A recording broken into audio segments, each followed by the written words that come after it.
This is a quick review video on how to simplify trig functions, and we're going to go ahead and get started with this one. Now, the thing I want you to remember is that first you got to think about substituting, if not factoring fractions and then sines and cosines. Now, when I look at this, okay, I see this term separated by a minus sign there, and I see this term right here.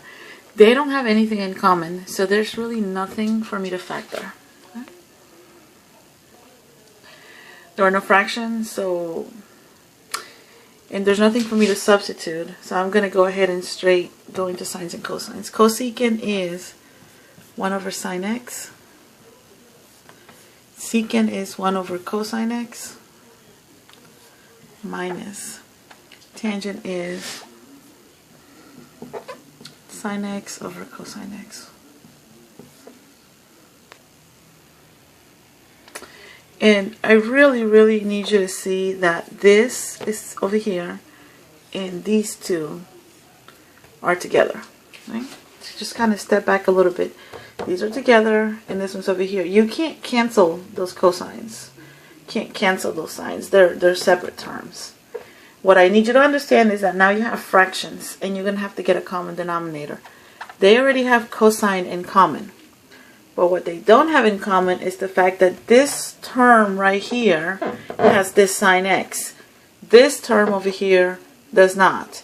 So they both have to have the same denominator. The only thing in common is the cosine. This has sine, so we have to give this one sine as well. Okay? So we need to multiply this one by sine x over sine x. Now they have a common denominator.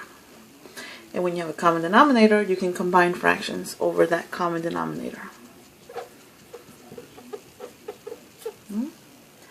And the numerator is going to be the numerator of the first fraction, which happens to be a 1. This is 1 times 1, okay? 1 times 1.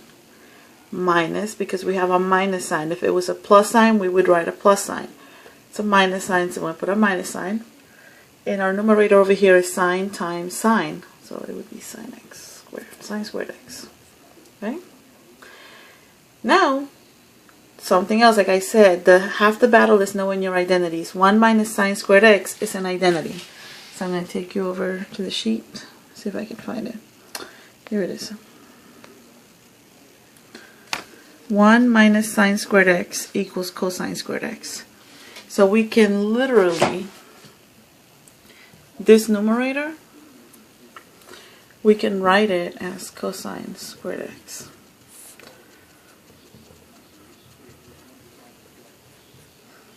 Sorry. It's kind of hard to look at the camera and write at the same time. The numerator becomes cosine squared x. The denominator stays the same. At this point, you're ready to cancel. You have 2 cosines on top and 1 cosine on the bottom. So you'll be left with 1 cosine in the numerator. So you have cosine over sine. And cosine over sine is cotangent x. And that is your answer. Alright, if you need to watch this video again, go ahead and watch it from beginning to end, okay?